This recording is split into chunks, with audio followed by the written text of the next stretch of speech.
반갑습니다. 하나님 우리 아버지와 우리 주 예수 그리스도로부터 은혜와 평강이 오늘 예배에 참여한 주 안에서 형제되고 자매된 여러분들에게 늘 함께 하시기를 기원드립니다. 오늘 본문은 돌아온 탕자의 비유로 잘 알려져 있는 이야기입니다. 믿지 않는 사람도 잘 알고 있는 이야기 비유입니다. 그런데 본문이 사실 탕자에게만 집중되는 것은 부당해 보입니다. 본문에 나오는 탕자의 이야기가 매우 인상적이고 재미있어 기억에 잘 남기는 하지만 아버지의 요청을 거부하는 마다들에 대한 이야기도 엄연히 있기 때문에 어쩌면 예수님의 이야기의 강조가 마다들에게도 더 있어 보이기도 합니다. 또 아버지도 등장합니다. 사실 공관복음서에 나오는 예수님의 이야기 비유들은 거의 천국에 대한 것이거나 하나님 아버지에 대한 내용들입니다. 그러니 오늘 본문의 제목도 주인공인 아버지가 들어가지 않고 조연인 탕자나 마다들만 들어간다면 본문의 비유를 좀 편협하게 이해한 느낌이 듭니다. 한 장소에서 이루어진 비유들로서 15장, 16장을 함께 보면 탕자의 이야기는 앞에 2개 그리고 뒤에 2개의 비유를 거느리고 있습니다. 그리고 이 비유들은 서로 이야기 흐름처럼 이루어져 갑니다. 앞에 2개는 잃어버린 것을 찾은 것에 대한 비유입니다. 그 첫 번째 비유는 어떤 사람이 양 100마리가 있는데 그중 한 마리를 잃자 99마리를 놓아두고 한 마리를 찾으러 나갔다가 찾아 기뻐하며 어깨에 메고 돌아와 친구와 이웃을 불러 즐겼다는 내용이고, 두 번째 비유는 어떤 여자가 10드라크마 은 동전을 가지고 있다가 그 중에 하나를 잃게 되자 등불을 켜고 집을 쓸며 찾아내자 친구와 이웃들을 불러서 즐겼다는 내용입니다. 그리고 두 이야기 비유 끝부분에 죄인 한 사람이 회개하면 하늘에서 아버지가 회개할 것 없는 의인들로 말미암아 기뻐하는 것보다 더하다고 하면서 마무리 짓고 있습니다. 그렇다면 여기서도 잃어버린 양 한 마리나 잃어버린 동전이 주인공이 아니라 그 잃어버린 것들을 찾고 기뻐하는 목자나 여인이 주인공이 되어야 될 것입니다. 그래서 오늘 본문 앞 2개의 비유들은 둘째 아들을 찾고 기뻐하는 아버지와 긴밀히 관계된 이야기라고 볼 수 있을 것입니다. 또한 본문 뒤에 나오는 2개의 비유는 재물에 관한 이야기입니다.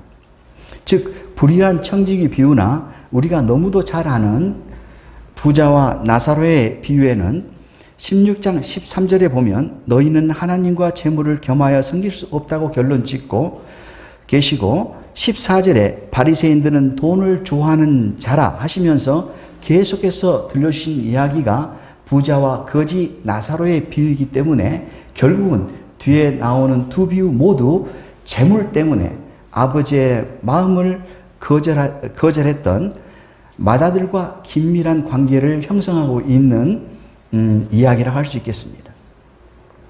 옛날에 우리가 자주 들어본 말들이 있는데 요즘에는 통 들어보기 힘들어요.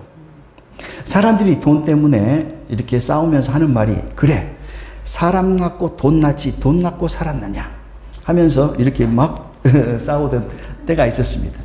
그런데 요즘 그렇게 싸우는 사람을 본 적 있습니까? 옛날에는 정말 많이 들었던 이야기입니다. 그런데 최근에는 우리나라가 너무 물질 중심 사회가 된 후로부터는 거의 쓸 수 없는 말처럼 사라져가는 것 같습니다. 요즘은 사람보다는 돈이 먼저지요.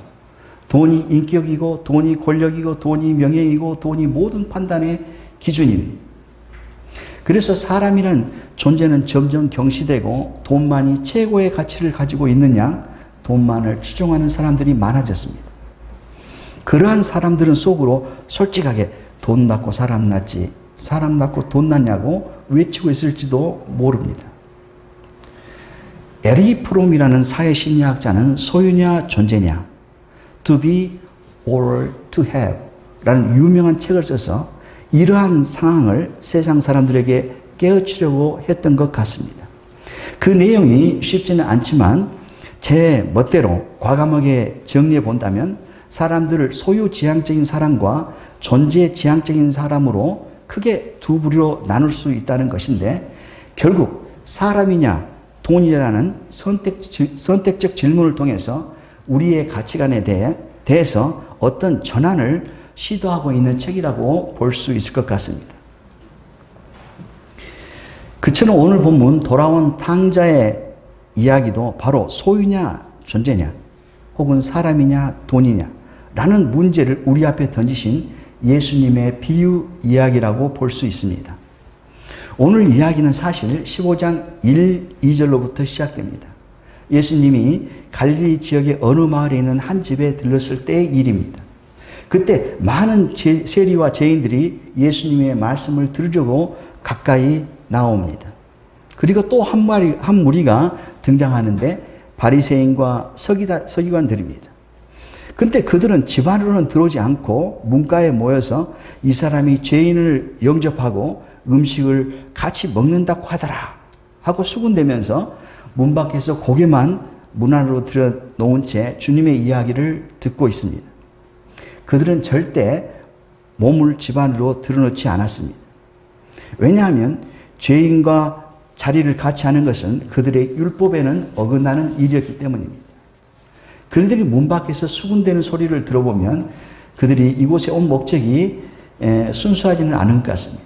예수님 입에서 무슨 이상한 이야기라도 나올 것 같으면 그것을 책잡기 위해서 예수님의 이야기를 엿듣고 있었던 것으로 보입니다. 저는 오늘의 본문 제목을 아버지 계산이 이상해요 또는 계산이 이상한 아버지라고 달아보았습니다. 그것은 하나님을 비유한 아버지가 두 아들 모두에 대해서 합당하지 않는 대접을 하고 있기 때문입니다. 11절부터 본문은 시작됩니다.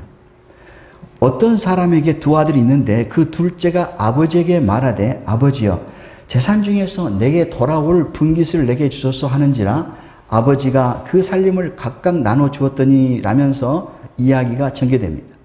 이야기 기법에서 어택 포인트라고 하는데 과거에 그 집안에 이런 일이 있었고 저런 일이 있었다고 다 이야기하는 것이 이야기하다가는 대하소설이 되어버리기 때문에 대본에 본 사건이 발단된 대목으로 직접 들어가고 있는 것입니다. 왜 둘째 아들이 자기에게 돌아올 분깃을 주라고 했는지, 왜 아버지는 아무 말 없이 재산을 나누어 주었는지, 그간 그들 사이에 일어났던 복잡한 이야기는 알 수가 없습니다. 이야기는 그냥 그렇게 시작됩니다. 여기서 추가적인 정보 없이 더 이야기하는 것은 무리일 것입니다. 그 둘째 아들은 며칠도 안 되어 재물을 모아 먼 나라로 가버립니다. 여기서 며칠도 안 내어 먼 나라란 이 두 단어는 둘째 아들이 얼마나 아버지의 간섭을 벗어나서 멋대로 살고 싶었는지를 잘 보여줍니다. 드디어 그가 원하던 애국에 도착했습니다. 자기 소원대로 돈을 허랑방탕하게 낭비하기 시작합니다. 그러다 보니 어느새 가지고 온 돈이 다 동이 났습니다. 게다가 때마침 설상가상으로 그 나라에 큰 흉년까지 들었습니다. 그러자 살아갈 길이 막막해졌습니다. 그래서 하는 수 없이 그 나라 백성 중 한 사람에게 붙여 살며 들에서 돼지를 치게 됩니다. 큰 흉년이었는지라 너무 배고파서 돼지가 먹는 지엽 열매라도 배를 채우고자 하여도 주는 자가 없습니다. 그러던 어느 날 그는 스스로 돌이켜서 내 아버지에게 양식이 풍족한 품꾼이 얼마나 많은가. 내가 일어나 아버지께 가서 이르기를 아버지 내가 하늘과 아버지께 죄를 지었사오니 지금부터는 아버지의 아들이라 일컬음을 감당하지 못하겠나이다. 나를 품꾼의 하나로 보소서라고 말하리라 하면서 아버지의 집을 향해서 길을 떠납니다. 어느덧 멀리 집이 보입니다. 그러나 자기 죄가 생각난 때문인지 발걸음이 느려집니다. 머뭇거려집니다. 그런데 멀리서 아버지가 그를 보았습니다. 아마 그가 떠난 이유, 문에 기대고 이제나 저제나 그가 돌아오기를 기다렸던 모습으로 보입니다. 아직도 거리가 먼데 아버지가 그를 먼저 발견하고는 달려갑니다. 지금 달려가는 중이기 때문에 시간이 좀 걸립니다. 목을 안고 입을 맞춥니다. 아들은 집에까지 걸어온 내내 연습했던 말을 애우듯이 더듬으면서 말하기 시작합니다. 아버지, 내가 하늘과 아버지께 죄를 지었사오니 지금부터는 하고는 말을 더 이상 잊지 못합니다. 아버지가 종들에게 제일 좋은 옷을 입히라.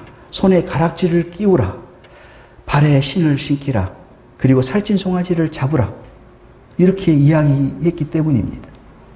여기서 제일 좋은 옷을 입히라는 것은 회개하고 돌아온 아들을 완전히 용서했다는 상징적인 표현입니다. 손에 가락지를 끼우라는 것은 당시 가락지에는 그 집안 고유의 문장이 들어있어서 서류나 계약서의 도장처럼 꾹 눌러 사용하기 때문에 그 집 주인의 권위를 회복했음을 의미하는 상징물입니다. 발에 신을 신기라는 옛날 종들이나 노예들은 신을 신지 않았습니다. 그러나 이제 신을 신겼다는 것은 그가 자유인이 되었음을 보여주는 상징입니다. 그리고 나서 살찐 송아지를 잡고 먹고 즐기자 하니 그 집에서 일하는 많은 사람들이 크게 즐거워했다고 말합니다. 그런데 여기서 이상합니다. 우리 모두 하나님을 비유한 아버지의 처사를 냉정하게 분석해 봅시다. 하나님 아버지는 공의로우신 분이십니다. 그분은 죄인은 벌하시고 의인에게는 상을 주시는 분이십니다. 그 원칙은 바뀌면 안 됩니다. 그런데 아버지는 지금 책망하고 벌을 주어야 할 둘째 아들을 환대하고 있는 것은 아버지의 계산이 분명 틀린 것 같습니다. 우리가 배운 공식과 전혀 맞지 않습니다. 25절입니다. 이때 맏아들이 밭에서 돌아와 집에 가까이 오니 풍악이 울리고 춤추는 소리가 들립니다. 한 종에게 이게 무슨 일인가 하고 묻습니다. 그러자 종은 당신의 동생이 건강하게 돌아와서 당신의 아버지가 살찐 송아지를 잡았다고 합니다. 당시의 짐승들은 중요한 재산입니다. 그것도 값비싼 살찐 송아지를 잡았다고 하는 것은 탕자 동생을 환영하기 위해 맏아들 자신의 값비싼 재산을 축낸 행위입니다. 그러니 이 맏아들의 반응이 무엇입니까? 28절입니다. 그가 노하여 집 안으로 들어가고자 하지 아니하였다고 합니다. 맏아들이 집 안으로 들어오지 않으니 아버지가 집 안에서 밖으로 나갈 수밖에 없습니다. 밖에 나가서 얘야 어서 들어가자라고 큰아들에게 권합니다. 그러나 맏아들은 아버지를 원망해서 내가 여러 해 아버지를 섬겨 명을 어김이 없거늘 내게는 염소 새끼라도 주어서 나와 내 벗으로 즐기게 하신 일이 없더니 아버지의 살림을 창녀와 함께 삼켜버린 이 아들이 돌아오매 살찐 송아지를 잡았나이다.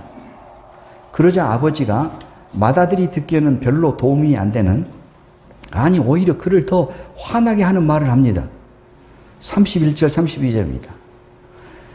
예, 너는 항상 나와 함께 있었으니 내 것이 다 내 것인데 이 동생은 죽었다가 살아났으며 내가 잃었다가 얻었기로 우리가 즐거워하고 기뻐하는 것이 마땅하지 않겠느냐라고 하면서 이야기가 마무리됩니다.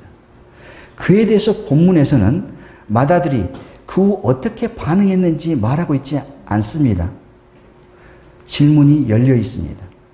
그 질문을 받은 맏아들은 어떻게 반응했을까요? 문 안으로 들어갔을까요? 아니면 문 밖에 그대로 있었을까요? 여러분들이라면 어떻게 했겠습니까? 여하간처는 이 부분에서 맏아들에게 동정심을 크게 느낍니다. 맏아들의 억울한 심정도 이해가 됩니다. 아버지의 말이 무슨 뜻인지는 알겠는데 아버지의 판단과 처사는 이해가 안 됩니다. 공의로운 아버지시라면 아버지의 산을 장류와 함께 삼켜버린 둘째 아들에게 당연히 벌을 내려야 합니다. 그리고 어떻든 여러 해 아버지를 섬기며 명을 어기지 않은 맏아들에게는 당연히 그 노고를 인정해서 상을 주어야 하는데, 벌을 내려야 할 탕자 동생에게는 살찐 송아지를 잡아 잔치를 해주고 맏아들에게는 염소 새끼도 한 마리 주지 않았고 넌 항상 나와 함께 있다고 하면서 말로만 끝내고 있습니다. 아무리 성경 이야기라 해도 맏아들이 홀대받고 있는 느낌은 피할 수 없습니다. 이렇게 뒤집어진 계산을 어떻게 옳다고 설명할 수 있겠습니까? 그러니 우리의 계산 방식으로는 본문의 비유 이야기를 설명하는 것이 쉽지가 않습니다. 이와 같이 이해가 안 되는 성경 이야기가 또 하나 있습니다. 그것은 마태복음 20장에 나오는 포도원 품꾼의 이야기입니다. 거기서도 품꾼이 주인공이 아니고 포도원 주인이 주인공이기 때문에 포도원 주인의 비유라고 제목을 달아야 맞을 것입니다. 그 이야기는 천국은 마치 품꾼을 얻어서 포도원에 들여보내려고 이른 아침에 나간 집주인과 같으니라고 시작하는데, 당시에는 아침 일찍부터 품꾼들이 마을 어귀 광장에 모여 있으면 여러 농장주들이 그곳에 가서 사람들을 데려가서 일을 시킵니다.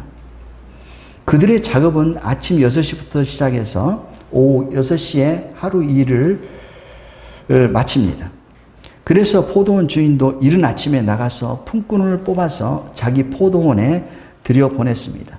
그런데 9시에 나와보니 여전히 놀고 있는 사람이 있습니다. 그래서 그들을 자기 농장으로 들여봅니다. 그렇게 정오에도 오후 3시에도 그리고 하루 일이 끝나기 1시간 전인 5시까지도 놀고 있는 사람들이 있어서 자기 포도원에 들여보냅니다. 날이 저물자 일이 끝나고 주인이 청지기에게 늦게 온 사람부터 품삯을 주게 합니다. 먼저 온 사람들이 가만히 보니까 오후 5시에 겨우 1시간 일한 사람에게 한 데나리온을 줍니다. 그렇다면 자신들은 못 받아도 최소 2~3배는 더 받을 수 있으리라 생각했을 것입니다. 그런데 이게 웬일입니까? 자기들도 한 데나리온만 받게 되자 주인을 원망하여 하는 말이, 이 사람들은 1시간밖에 일하지 않았는데 종일을 수고하고 더위를 견딘 우리와 같게 하셨나이다. 그러자 주인은 그중 한 사람에게, 친구여, 내가 내게 잘못한 것이 없노라. 내가 나와 한 데나리온의 약속을 하지 않았느냐. 내 것이나 가지고 가라. 나중 온 이 사람에게 너와 같이 주는 것은 내 뜻이니라. 내 것을 가지고 내 뜻대로 할 것이 아니냐. 내가 선함으로 내가 악하게 보느냐? 말이야 맞는 것 같아요. 근데 아침 일찍부터 더위를 견디며 일한 품꾼의 입장에서 보면 여전히 포도원 주인의 말이 참 야속하게 들렸을 것입니다. 여기서도 이성이 철철 넘치는 우리의 냉철한 판단으로 보면 포도원 주인의 계산이 정말 이상합니다. 아침 일찍부터 일한 자가 더 많이 받고 1시간만 일한 사람은 당연히 적게 받는 게 맞는 거 아닙니까? 그렇게 해야 공의로운 거 아니겠습니까? 그것이 계산에 맞는 것이 아닌가요? 그렇지 않다면 설명해 보세요. 우리들도 이런 대접을 받았다면 분명 억울해하였을 것입니다. 이 사람들의 일은 당연하면서 나는 억울하다는 것이 말이 됩니까? 야간 우리가 어떤 사안에 대해서 양쪽 입장을 다 들어봐야 제대로 판단할 수 있으니까 주인의 입장도 들어봅시다. 여러분, 이것을 아십니까? 당시 한 가족은 평균 8명쯤 되었다고 합니다. 농장에서 하루 종일 일해서 품꾼이 벌어온 이 한 데나리온으로 8식구가 하루를 살게 됩니다. 그러니 품꾼이 그것을 벌어오지 못하는 날이면 8식구는 영락없이 하루 종일 굶어야 합니다. 그래서 그러한 그들의 삶을 잘 알았던 자비로운 포도원 주인은 1시간밖에 일하지 않은 사람에게도 한 데나리온을 주었던 것입니다. 이런 상황에서 포도원 주인이 주인의 계산이 옳은 것일까요? 아니면 아침 일찍부터 일한 품꾼의 주장이 옳은 것일까요? 참 판단하기 어려운 문제입니다.